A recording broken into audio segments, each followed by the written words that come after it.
நாடோடி நியூஸ்னு ஒரு புது சேனல் திறந்திருக்கோம் இருக்கிற அரசியல் பரபரப்புக்காக. இப்போ நீங்கள் நாடோடி மன்னனுக்கு கொடுத்த அதே சப்போர்ட்டை நாடோடி மன்னன் நியூஸுக்கு கொஞ்சம் சப்போர்ட் பண்ணுங்க. தேங்க்யூ. அமைச்சர்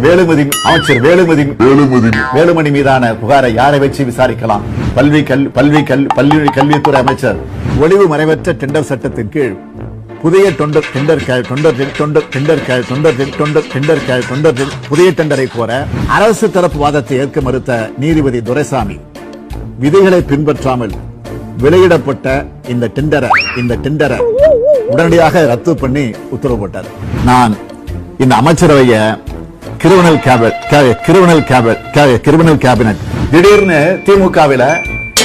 திடீர்னு அதிமுகவிலேயே மீண்டும் பன்னீர்செல்வம் இணைஞ்சிட்டாரு. அதனால நான் தங்க தமிழ்ச்செல்வனையும் கம்ம ராமகிருஷ்ணனையும் தன்னுடைய ஆட்சிக்கு 3 இலக்கணம் இருப்பதாக நம்முடைய கலைஞர் அவர்கள் அன்றைக்கு சொன்னார்கள். 1 சமுதாய சீர்திருத்த தொண்டு, பல்லாயிரம் கோவில்களுக்கு திருப்பணிகள், நெம்மேலி கடல்நீரை குடிநீராக்கக்கூடிய திட்டம், ஒகேனக்கல் கூட்டு குடிநீர் திட்டம். பொள்ளாச்சியில் நடந்த சம்பவம், பெண்கள் மாணவிகள் பாலியல் வன்கொடுமைப்படுத்தி அதில் தண்டிக்கப்பட்டவர்கள் இன்னும் சிறையில் அடைக்கப்படவில்லை. பேரறிஞர் அண்ணா 167 4 இடங்கள்ல ஜெயிச்சு திமுக வெற்றி பெற்று முதலமைச்சரா வந்தாரு. 167 4 இடங்கள்ல ஜெயிச்சு தலைவர் அவர்கள் ஒரு திட்டத்தை வகுத்து அந்த திட்டத்திற்கு ஒருங்கிணைவோம் வாத் இந்த திட்டத்தின் மூலமாக உங்கள் பின்னால் அணிவகுப்பதிலே நாங்கள் மிகப்பெரிய பெருமை அடைகிறோம். நீங்கள் காலால் இட்ட பணியை தலையால் செய்து முடிப்போம் என்பதை இந்த நேரத்திலே தெரிவித்து, அதற்கெல்லாம் இந்த மாவட்டம் உங்களுக்கு என்றைக்கும் நன்றி கடனாக இருக்கும். நீங்கள் சொல்கின்ற வேலையை சிறப்பாக செய்து முடிக்கக்கூடிய ஒரு வேலைக்காரனாக நாங்கள் செயல்படுவோம் என்பதை கூறி, தலைவர் தளபதியை முதல்வராக்குவதுதான் ஒவ்வொரு தொண்டனின் லட்சியம் என்று எங்களை எல்லாம் விரட்டி அடித்துக் கொண்டிருக்கின்றார்கள். மாணவர்கள் பெற்றுள்ள கல்வி கடன்கள் அனைத்தையும் முழுவதுமாக தள்ளுபடி செய்ய உரிய நடவடிக்கைகள் எடுக்கப்படும். தேசிய ஊரக வேலை உறுதி திட்டத்தின் கீழ் விவசாய தொழிலாளர்களுக்கு தேவையான கருவிகள் இலவசமாக வழங்கப்படும். மேலும் குறைந்தபட்ச வேலை நாட்களின் எண்ணிக்கை 150ஆக உயர்த்தப்படும். தனது தாத்தா டிவியை இலவசமாக கொடுத்தது போல தனது தந்தையும் செட் ஆஃப் பாக்ஸ் இலவசமாக தருவார் என திமுக தலைவரின் மகனும் நடிகருமான உதயநிதி ஸ்டாலின் தெரிவித்துள்ளார்.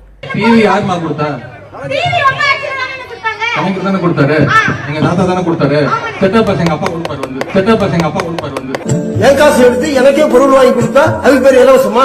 அது பேர் இலவசம் இல்ல. என் மேல சுமத்துற கடும் சோம. முதல்ல பிரசிடண்ட்டுக்கு வணக்கம் வைங்க. இலவசம் வெறும் இலவசமாக இருக்கும் வரை அது தெய்வ செயல். அது யாரு செய்யட்டும், ஐயா செய்யட்டும், நான் செய்யட்டும், நீங்க செய்யட்டும், அம்மா செய்யட்டும், தப்பா யார் செய்தாலும் அது தெய்வ செயல். அதை செஞ்சுட்டு பின்னாடியே போய் கதவை தட்டி, இந்த பாரு நான் உனக்கு இதெல்லாம் பண்ணியிருக்கேன், நீ எனக்கு ஓட்டு போடுன்னு கேட்டீங்கன்னா அது பாவச்செயல். அது பேரு பாவச்செயல். செய்யலாம், செஞ்சுட்டு அந்த அரசாங்கம் அன்னைக்கே வீட்டுக்கு போய் சந்தோஷமா நான் செஞ்சுட்டேன் போதும் நிம்மதின்னு போயிட்டா பரவாயில்ல. ஆனா அடுத்த எலெக்ஷன்ல வந்து ஓட்டு கேட்டீங்கன்னா அதுக்கு பேரு வாக்கு வங்கி. நல்லா புரிஞ்சுங்க, இலவசம் தப்பல்ல. அந்த இலவசத்தை கொடுத்துட்டு பின்னாடியே போய் ஓட்டு கேட்கறது மட்டும்தான் தப்பு. அதாவது இலவசத்தை செய்யற கட்சி அடுத்த தேர்தலில் போட்டியிடாமலே போட்டியிடலன்னா ஒண்ணு நான் தான், நீ தான் உலகத்தினுடைய மகா பிரபு நான் கொண்டாடுறேன், உலகம் முழுக்க போஸ்ட் அடிச்சு நான் ஓட்டுறேன். ஆனா நீயே வந்து நான் இதெல்லாம் பண்ணிருக்கேன் பாத்தியான்னு போஸ்ட் அடிச்சு போய் ஓட்டு கேட்டேன்னா அதுக்கு பேர் என்ன? வலது கையில கொடுக்கவே இல்லை, இடது கையில தேர்தல் அறிக்கையை கொடுத்து இத படிச்சு எனக்கு ஓட்டு போடு, ஓட்டு போட்டா உனக்கு இது தருவேன்றான். இதுக்கு பேரு கொடையா லஞ்சமா? இன்னைக்கு டிவியை பார்க்கிறேன், சத்தியமா கண்ணீர் வராத குறை இந்த தமிழ் சமூகம். நீங்க என்ன வேணா சொல்லுங்க, ஏழ்மைன்னு சொல்லுங்க, அது 1008 காரணம் சொல்லுங்க. ஐயோ கொடுமைங்க. இந்த கொடுமைக்கு யார் காரணம்? இந்த 20-30 வருஷ அரசியல் எப்படி ஆகி போச்சு தெரியுமா? அந்த சுய கௌரவம் நரம்ப பிடுங்கி புதைச்சாங்களா இல்ல எரிச்சிட்டாங்க. ஆக்சுவலா சத்தியமாக அந்த சுய கௌரவம் இருந்திருந்தால், ஏங்க எனக்கு வேண்டாத பொருள் எனக்கு தேவையான ஓசையில கொடுக்க நீ யாருன்னு கேட்டிருப்ப.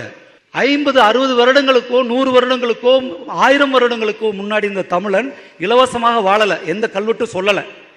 ஒருவேளை மழை பொய்த்து போனால் வரி இலவசம்னு மன்னன் சொல்லியிருப்பான். இப்படி வீடு வீடாக கதவை தட்டி இந்த பார் உனக்கு இது பண்ணிருக்கேன் மறந்துடாத என்ன அடுத்த எலெக்ஷன்ல சொல்றது, இது மக்கள் நலனா வாக்கு வங்கியா?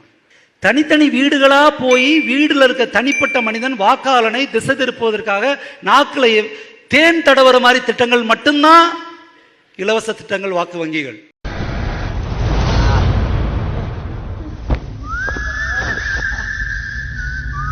எஸ் டோனி, நான் கரெக்டான டைமுக்கு தான் வந்திருக்கேன்.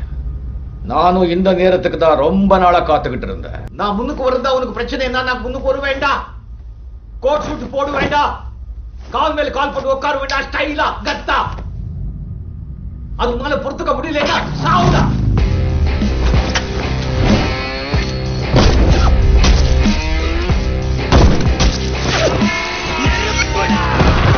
ஆட்சி மாற்றம் இப்ப இல்லைன்னா எப்பவும் இல்லை.